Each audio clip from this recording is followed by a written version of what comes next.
It's all about you with WYOU Interactive.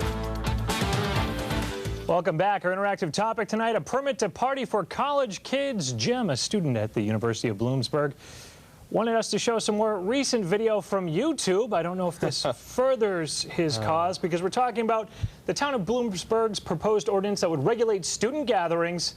And Dan Knorr. Dan is a Bloomsburg student as well as a member of the town council, joining us to talk about this ordinance. We received a lot of phone calls, a lot of email over the last hour. Let's get to some of the email about the ordinance. I agree something should be done. This measure is somewhat cowardly, though. The school should put in place a policy that is more hands-on. That comes to us from Karen from Taylor. Crazy emails us. I can understand the town wanting to have some control over the partying that goes with the college students, but this ordinance sounds as though they want to put an end to it altogether. And that's what we've been talking about. Is it too strict? Does it really, in effect, ban parties on the campus? I think if we wanted to put an end to it altogether, we would have probably come right out and said so. It would have been a lot more clear-cut. I know that's, as I said, there's a lot of residents in the community that would like to see that. There's a lot of students who would like to see no rules. What we're trying to do is we realize that students are part of our community. They're an integral part. But the residents that are there year-round are also an important part. And we have to somehow come to something that, yes, we recognize students want to have these gatherings. They can have them in their homes. What we're trying to prevent is something like what you saw on your screen just a moment ago. And you couldn't tell very well by that, but that was a public street that was being covered right there that the mass of students was on. And that, what happened last year is sort of what brought this from the point where it was at to where it is now, where the time for talk is basically over. You know, for years there was a lot of talk about how we really got to figure something out with the block party issue. There was talk from the residents, from previous councils, from the university. And yes, there are a few things that need to be changed in this ordinance, insurance and other things we talked about, but on the whole, I think that this ordinance is a good one, and I think it's finally taking some action. And it's time to step up and either say, you know, yes, this is what I've actually wanted to do. I want to support trying to cut down on the outrageous parties we have, or it's just been talk. And that's what people need to lay the cards out on the table. You know, now's the time. As it stands now, things can still be debated. You're even looking into the $500,000 worth of liability insurance that I don't believe most college students can afford. No. $500 cash bond. Those are questionable. Why not just have someone sign a permit taking responsibility for the party, and if things get out of hand and police have to be called in, this particular individual be billed? Well, I mean, that's essentially what this does. It has the, of course, a lot of times these are organizations, Greek life organizations, other things like that. But it basically lays the responsibility on the house that, you know, you by law have to have a permit to have a party of over 50. We're not saying you can't have the party. You know, if it's okay by the landlord and you let us know where you're going to be, how many people you expect to have there, just follow within these parameters.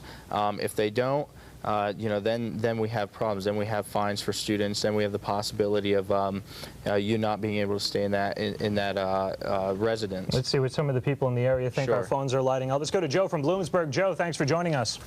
Hey, how are you today? Good. What's your question or comment, Joe? Well, my first question is, what does the partying approximately cost the town of Bloomsburg per year to, like, handle it and get rid of the disruptions? Well, I mean, it's tough to put a dollar amount on it. Our police, though, takes up about half of our budget. It's about $1.7 million. For a town that only has about 12,000 residents, you know, to have a police force of 15 officers going on 16 in this next year, to be spending about $40,000 in overtime, to have to bring in, the state spends a lot of money in bringing in state police and the troopers to help us.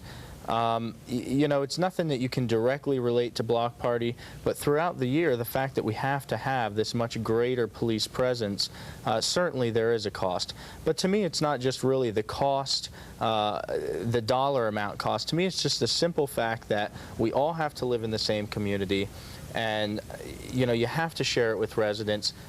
We understand that students party, but you just can't take it out on the streets like they've been. And if that's going to happen, we've got to find a way to contain it. Joe, you had a follow-up question for that. Yeah, well, I think they did find a way to take care of that. They got that gas-powered gun that doesn't only fire sponges, but pepper spray canisters. So I bet that could clear the street pretty quick. Well, certainly we hope we never have to use things like that. What you have to remember, it's easy for us to forget things, but within the past 2 decades, we've had 2 student marches. One was from a series of parties up to the president's mansion, the current president that's in right now. They surrounded the mansion. Thankfully, that ended peacefully. Another was when they marched downtown. That, for the most part, ended peacefully. There were some broken glass in the courthouse doors. But the bottom line is we've gotten away pretty lucky so far. And everybody that, has a problem and says, well, this is extreme, well, we shouldn't come down on this, it's the classic case where what are you waiting for? Are you waiting for something completely regrettable that makes national news? You saw the amount of students we have, that we had at that time, the dangerous situation that creates. I'm not willing to wait for the safety of residents and for the safety of the students. I'm just not willing to wait until we say, oh, we should have done something before something unfortunate or tragic happened. And just to clarify a point that the caller brought up, at the same meeting that you decided to advertise this notice, that's right. A riot gun was purchased that shoots markers and pepper balls. Well, we already have a lot of gear. I mean, it'd be absurd not to, given some of the situations we've had in the past. We even in the YouTube videos, you could see the police were wearing helmets, which, considering glass bottles were thrown, it's a good thing they had helmets. They had riot gear on as it was. We certainly realized that the impression was not going to be a good one, but we felt that it would be important to have that equipment before homecoming. But the point of this law and this ordinance is that we don't want it to get to that point. And a lot of people are arguing, well, if you pass it, you might have riots. Well, I look at that video and I say, if we don't deal with this, if we don't pass this, that's where we're pretty much tempting fate. Let's see what more of the callers think. Tom from Bloomsburg is on the line. Tom, thanks for being with us. Yes. I actually have 2 things to bring up for Councilman Knorr. First, I'd like to point out that the footage that WYOU was showing that a previous student had a problem with was actually taken on private property that the students purchased, demolished, and rebuilt very successful housing project on. Secondly, I had a question for Councilman Knorr, who we know he's the only candidate running for mayor in Bloomsburg. One of the important things that I think is going to come out of this is that having a law that only directly targets the students of the university's interest is in the students, and therefore they would have to protect that interest. How would relations between the university and the town be affected? The university should be interested in the safety of the students, not necessarily what the students want. And that's an important distinction to make. The university helped us draft this, basically, and since this came out, they've been silent on it. I certainly extended them to even come on this program with me. They declined that. I certainly hope that they support us. I certainly hope they work with us, but so far the university has been silent. And like I said, they've said for years that we want to help. We realize this is a problem, and we want to help the community combat this problem. Well, this is the time. This is the time to lay it on the table. I can't think of a looser restriction than to say 50 students, no problem. If it's more, you can still have a party. You just have to, let us know, wear wristbands, and let us monitor the situation. I can't possibly think of, besides maintaining the status quo and basically turning the other way, what less we could do.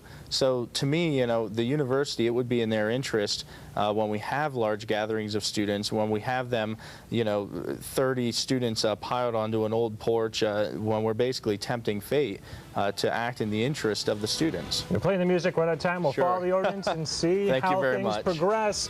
But first, let's send things over to Scott and get a check on the forecast. Scott? Thanks, Scott. Hey, before we go, let's check in on our web poll. Tonight, we've been asking, do you agree with the town of Bloomsburg attempting to regulate college parties? Well, here's what you're saying right now. 69% are saying yes, 31% are saying no. We'll keep that poll up all night, so head to pahomepage.com and get involved with our interactive topic. That's all the time we have tonight. We'd like to thank our guest and everyone who called in, emailed, and tuned in this evening.